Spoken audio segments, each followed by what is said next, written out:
الله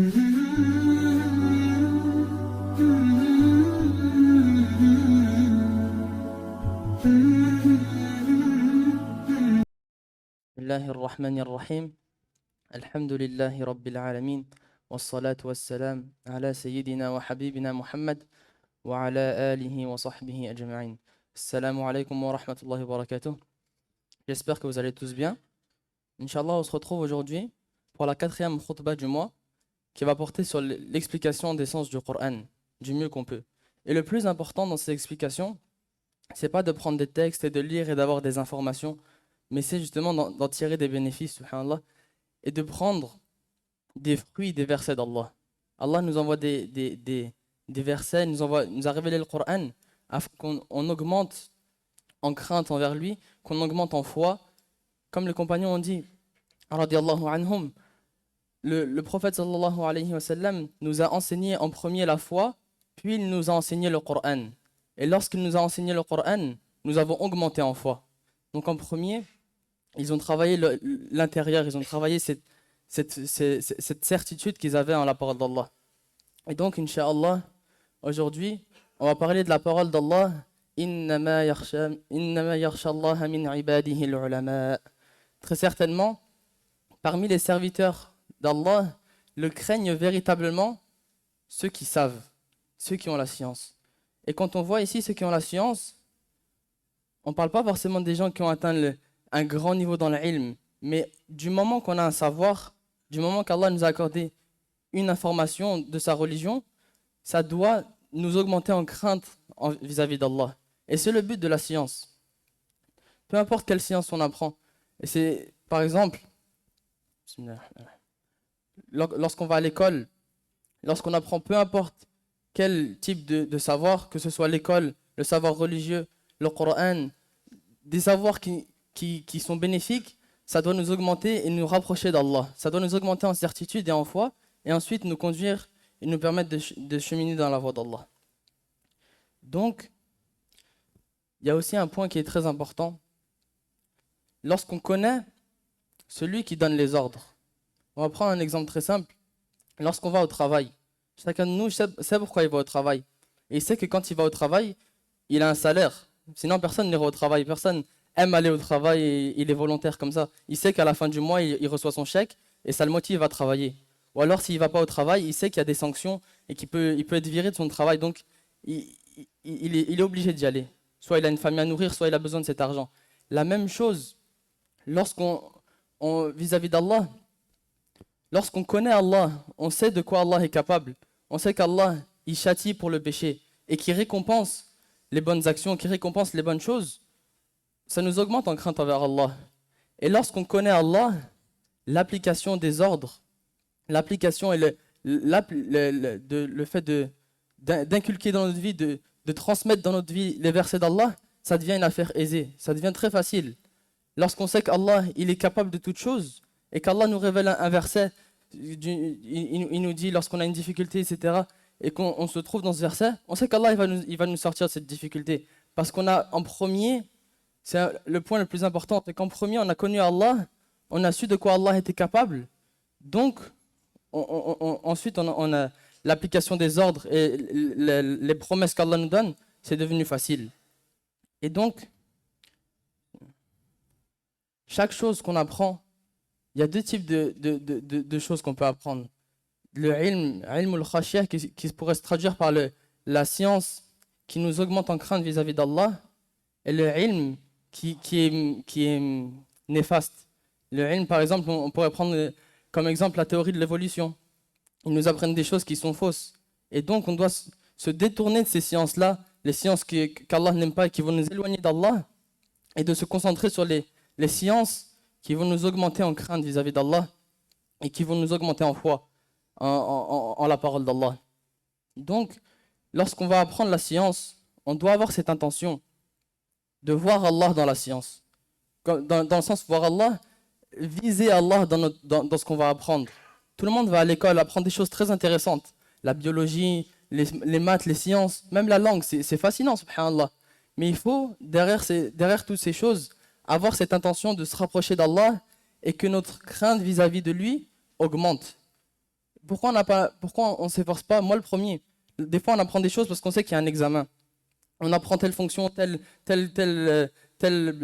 sorte de biologie, parce qu'on sait qu'on va être interrogé dessus. Mais il faut se dire, subhanallah, lorsque j'apprends l'embryologie, lorsque j'apprends comment l'humain a été créé, Allah, il m'enseigne à travers ça ma propre création. Et ça m'augmente en foi envers Allah, parce que je sais qu'il m'a créé.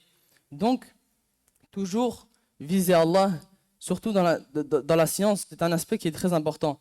Et lorsqu'on dit dans le verset, Innama yakhshallaha min ibadihi al-ulama, très certainement, craignent véritablement Allah, ceux qui savent, c'est du moment que tu as un savoir, il doit te mener à la crainte d'Allah. Il doit t'augmenter en crainte vis-à-vis d'Allah et te renforcer. Si tu as un savoir, l'imam Al-Biri, il a dit, si le ilm, le savoir, peu importe lequel, qui est profitable, il ne t'augmente pas en bien, il ne te profite d'aucun bien, ça aurait été mieux d'avoir pris ce ilm que de ne pas l'avoir pris. Ça aurait été mieux de ne pas avoir su. Parce que si tu sais une chose, si tu connais des choses mais tu ne les appliques pas, ça va être un argument contre toi yawm al-qiyamah. Et le prophète sallallahu alayhi wa sallam a dit quelque chose qui fait peur. Il a dit, le serviteur d'Allah,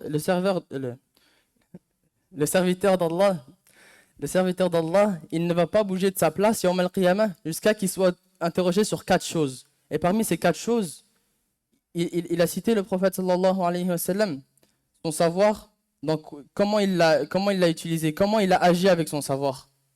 Il y a une dua, le prophète sallallahu alayhi wa sallam qui répétait abondamment, Allahumma inni as'aluka ilman nafi'a. Et il disait aussi, Allahumma inni a'udhu bika min ilmin la yanfa'. Oh Allah, je cherche refuge auprès de toi contre un ilm, un savoir qui ne profite pas. Et je te demande un savoir qui est utile.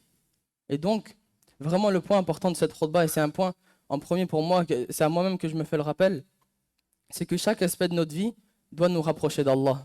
Lorsqu'on chemine, peu importe quelle chose qu'on apprend, peu importe ce qu'on apprend, ça doit nous renforcer en foi et en crainte vis-à-vis d'Allah. Donc, il y a une différence également, comme je l'ai cité précédemment, entre connaître Allah et connaître ses règles. Beaucoup d'entre nous, on sait que mentir c'est haram. Pourtant on ment. Beaucoup d'entre nous, on connaît beaucoup de choses qui sont interdites. On le sait pertinemment au fond de nous, quand on l'a fait. Mais pourtant on l'a fait quand même. Et pourquoi en fait on tombe et on retombe dans ces choses-là qu'on sait qui sont interdites? C'est parce qu'on n'a pas pris conscience, on n'a pas compris qui était la personne à qui on la personne. On n'a pas compris à qui on désobéissait. Si maintenant je sais que si je fais cette chose, je vais avoir ça. Par exemple, très simplement, une personne qui roule à 160 là sur Querelle-la-Belle, il sait que s'il se fait prendre par la police, c'est beaucoup de points perdus et c'est une grosse amende. Personne ne roule à 160 parce qu'ils savent qu'ils vont avoir des conséquences directes s'ils sont pris. De même, de la même chose, de la même manière, si moi je fais une désobéissance, je sais qu'Allah me voit. Si j'ai la conviction qu'Allah me voit dans tout ce que je fais, khalas, ça va être pire que si la police me voyait, parce que la police, je peux leur échapper, ils peuvent ne pas me voir. Allah, peu importe ce qui se passe, Allah me voit dans toutes les situations. Donc, on doit se poser la question. Pour moi, le premier, je ne suis pas ici en train de donner une leçon, mais c'est pour moi le premier, la khutbah. On doit se poser la question, lorsque j'apprends peu importe quel savoir, un savoir qui est utile, qu'est-ce que j'en ai fait? Qu'est-ce que j'ai fait de ce que j'ai appris, subhanallah? J'ai appris tel verset du Coran, tel surah. Quel est l'impact dans ma vie? Quel est mon impact dans la relation envers Allah? J'ai appris une sourate qui parle par exemple qui parle de la prière et de ceux qui manquent la prière. Qu'est-ce qu'ils vont avoir? Comment est ma prière? Si je prie, comment est ma relation envers Allah dans ma prière? Et tout ça, ça passe par un savoir qui a été utile et qu'on a utilisé pour se rapprocher d'Allah. Et en marchant comme ça petit à petit, Inch'Allah, on va évoluer, on va arriver à quelque chose de grand et de bon. Donc, je vais juste vérifier si j'ai pas oublié quelques points, Inch'Allah.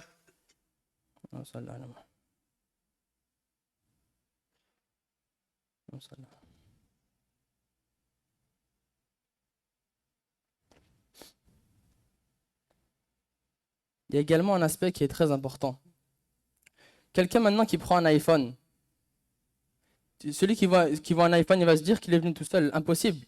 On sait que derrière ça, il y a des heures de travail, des techniciens, des technologues, des gens qui sont très compétents, qui ont formé ça, qui ont fait, il y a un Face ID, ça reconnaît ma tête, etc. On sait que les gens qui ont fait ce téléphone, ou qui ont fait cette voiture, et qui ont fait tel ou tel bâtiment, ils sont intelligents, subhanallah. Là, on parle juste d'un téléphone, qui fait même pas aller 300 grammes, qui est tout petit, subhanallah.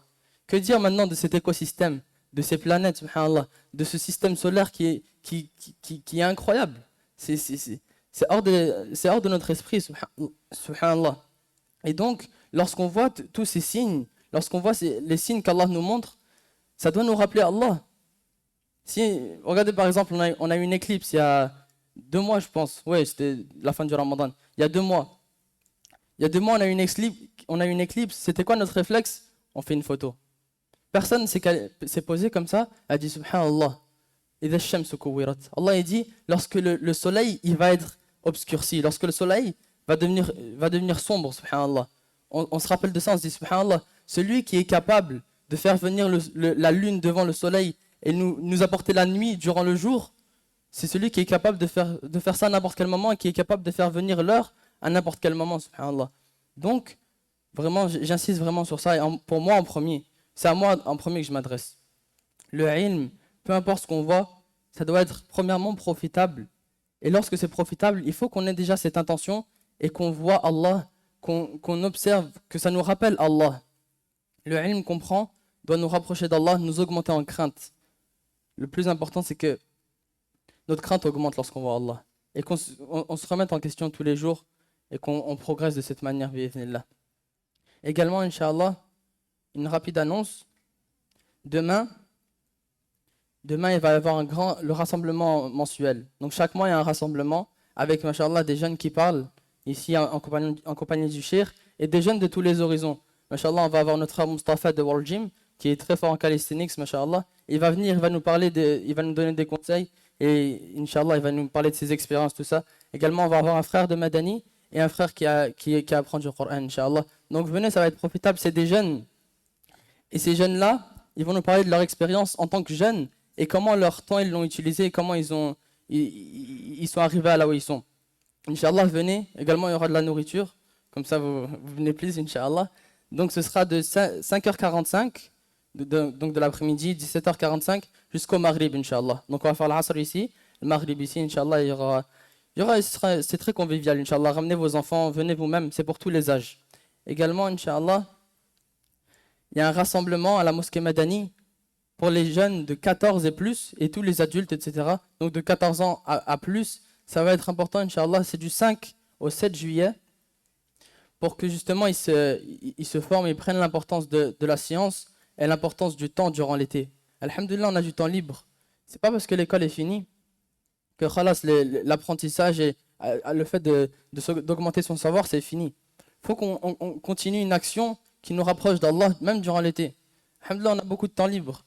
Quand on est en hiver, on dit ah, subhanallah, j'ai pas le temps, les prières elles sont rapprochées, j'ai pas le temps, j'ai plus de temps pour moi. Et lorsqu'on a du temps libre, on trouve plus le temps parce qu'on l'utilise pas bien. Donc il faut qu'on remplisse notre temps, Inch'Allah. Sinon c'est comme une épée.